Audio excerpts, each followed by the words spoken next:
Social sector ethics really involves two large groups. The donors, who could be corporate philanthropists, foundations, or individual donors, and nonprofits providing services. And that could run from community-based organizations to universities or hospitals.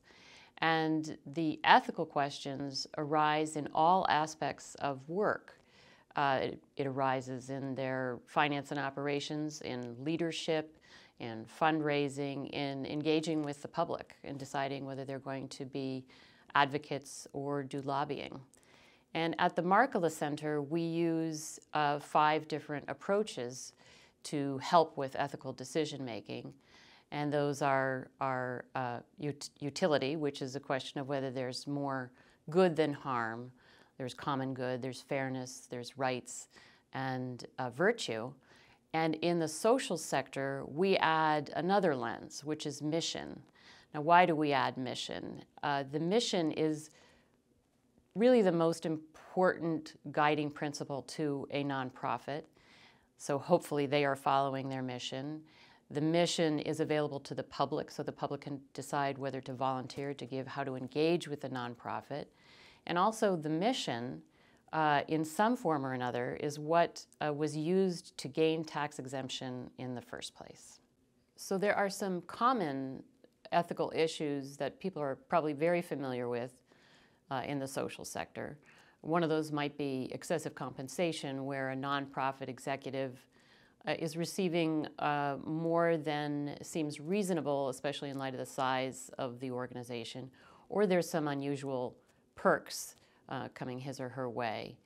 Another might be conflict of interest, where a board member or a donor is looking for some favorable treatment from a nonprofit.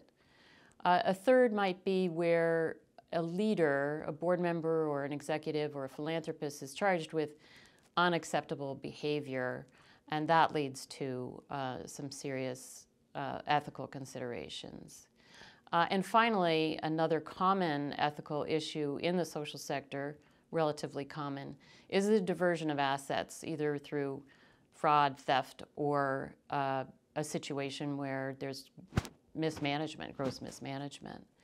But those are really sort of obvious ethical issues, and they're covered widely by the press. In fact, there are many other ethical issues that arise in the social sector that are not as apparent to the public and perhaps even to those functioning in the social sector. For example, a donor offers a gift to a nonprofit, perhaps a very significant gift, and in the conversation, the donor suggests some programmatic ideas, which may or may not really work for the nonprofit. And the question becomes, what does that conversation look like? What's the nonprofit's obligation to be transparent in their programmatic thinking? What is the donor's obligation to pull back perhaps on making programmatic suggestions, as this is not a restricted gift?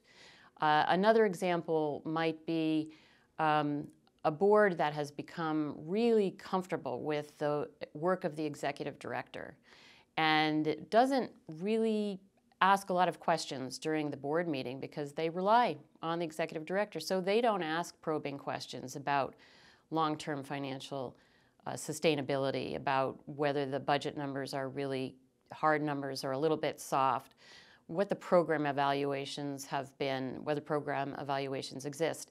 And one has to question, is the board really doing their duty? Are they serving the organization?